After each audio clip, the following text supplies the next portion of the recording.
Divoxradio.com. Codiseñando el futuro.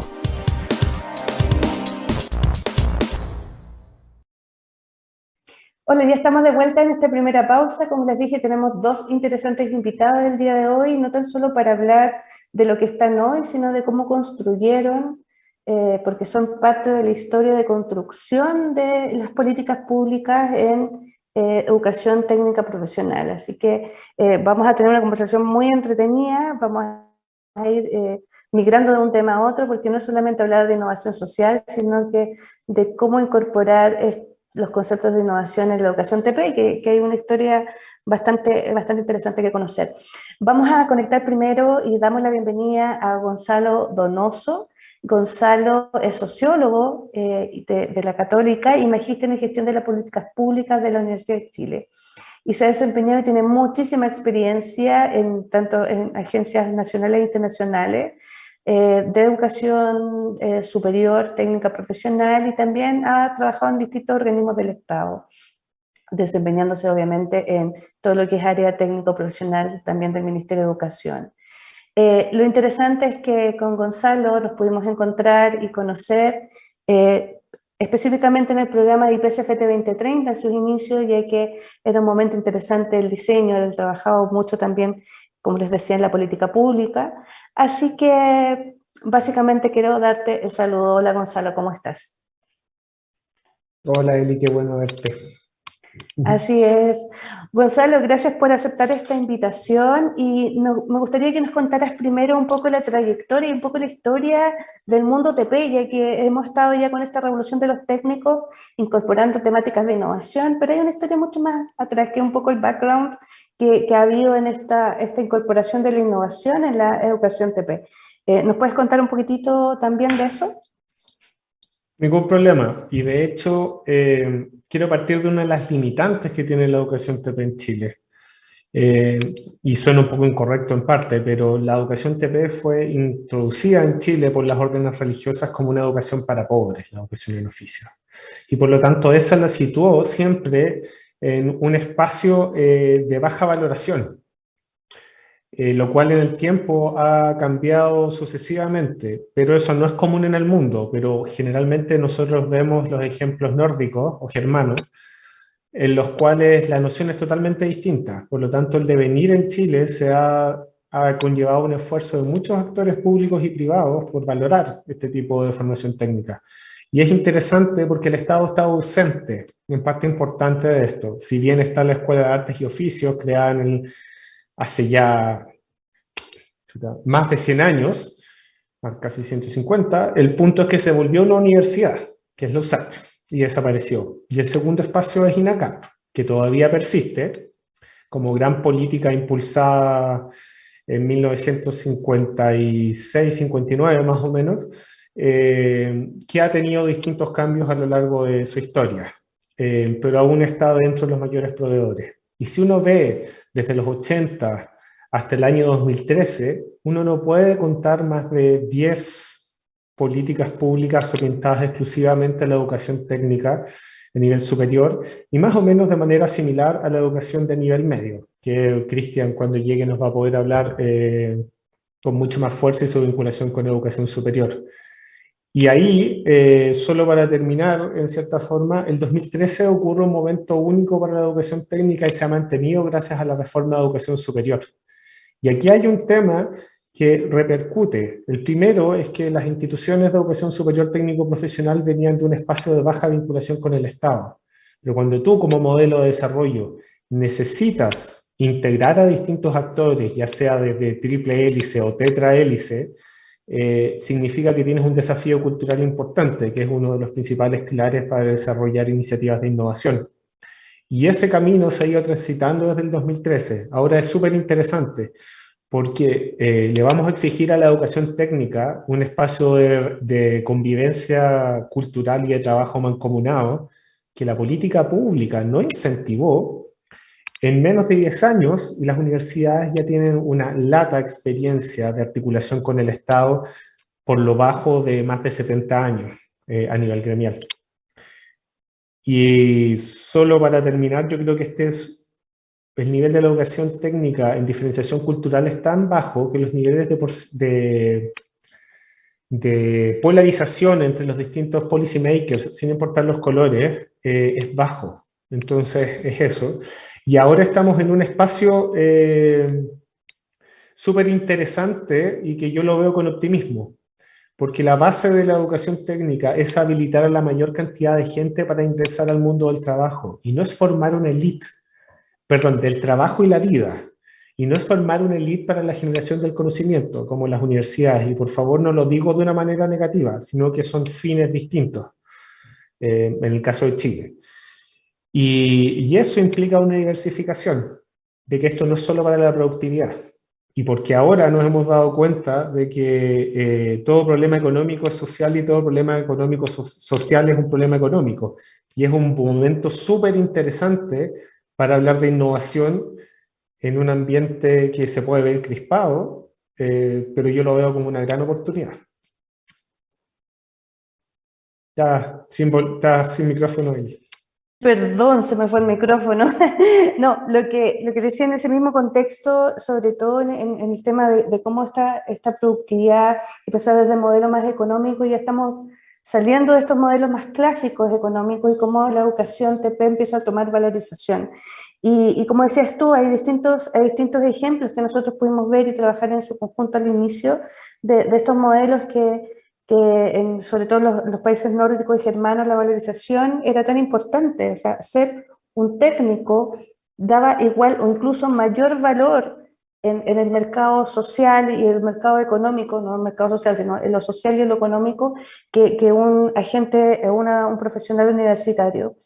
Y en ese contexto te quería preguntar dos cosas. Si bien es cierto, la historia ha sido mucho más dificultosa para la educación técnico-profesional, también hay grandes oportunidades, y yo creo que me puedes por lo menos ilustrar de cuáles son las oportunidades que tú ves para la educación TP en este nuevo contexto, porque estamos en un mecanismo distinto, estamos en un contexto distinto a nivel nacional. ¿Cuáles serían, a tu juicio, estas oportunidades? Ahora tú tienes el micrófono pegado. Primero, yo creo que en este momento estamos en un muy buen momento si uno observa los últimos 2 documentos de política pública y varios de los proyectos educativos de instituciones, en el cual se está cambiando la matriz de hablar de productividad a poner al centro a las personas. INACAP, DUOC, creo que prontamente Santo Tomás, están haciendo cambios que son sumamente relevantes, y las orientaciones de política pública a nivel central para los liceos de educación media técnico profesional también van en ese sentido. Cuando uno pone en el centro a la persona y no a la relación educación-empresa, no significa que se esté olvidando de la empresa, sino que está diversificando el concepto de desarrollo, porque a través de la persona, su empoderamiento y su visibilización, se ve otra forma en la cual uno puede alcanzar el desarrollo y donde todos nos hacemos corresponsables. Y acá quiero hacer una analogía muy, muy simple. Cuando uno ve las listas de espera en los hospitales, he escuchado hoy día en la radio, una persona que tiene artrosis de cadera entra en el GES cuando tiene 65 años. Si tú tienes displasia, a los 45 años ya puedes tener artrosis de cadera, pero no te van a cubrir esa operación, exceptuando de que se vuelva prioritaria, pero tú puedes estar hasta 12 años en la lista de espera. Por lo tanto, el hecho de que exista un derecho y uno no lo pueda ejercer, significa que uno no puede avanzar al desarrollo. Cuando una política o una iniciativa público-privada no es capaz de visualizar a quién está sirviendo, significa que está teniendo una falla estructural. Y aquí es el enfoque que países más desarrollados han superado y que Chile recién está empezando a superar, que es el productivismo. Es decir, tú formas a una persona bajo el enfoque de capital humano, es decir, mientras más personas forme, más van a ingresar al mundo del trabajo. Y más vamos a tener desarrollo, como si habláramos de la curva de Kuznets. Pero el punto acá, en la cual se diferencia, es que ese enfoque ha sido discutido tanto teórica, filosófica y ahora también de manera práctica. Y hay estadísticas, por ejemplo, de Komatsu Raplen, que te muestran que la educación no es la que más influye, influye, y es súper importante, alrededor de un 20%, pero se nos olvida vivienda, se nos olvida salud, se nos olvida otros elementos que son tan relevantes. Y por eso, pensando en el título de esta entrevista, es, si nosotros nos sentamos solamente en lo más común, que es innovación productiva, estamos descuidando otros espacios sumamente importantes para el desarrollo y que Chile no ha cumplido porque nosotros adscribimos a los objetivos de desarrollo sostenible. Tenemos iniciativas público-privadas pero muy desarticuladas y hemos avanzado y retrocedido en instalar este tema. Desde la baja coordinación pública, la eliminación, por ejemplo, la sugerencia que veía eso el año 2018 en Corfo, o también la visión desde la empresa que trabajar con las comunidades es hacer caridad, y lo estoy llevando en extremo, pero no es un tema menor, implica que una dimensión del desarrollo se pierde. Y el valor de la educación técnica ahí es que al ser abierta, visualizan los docentes mucho más aquel que está ignorado. Y el mejor ejemplo es la PTU, o la PAA, o la PSU.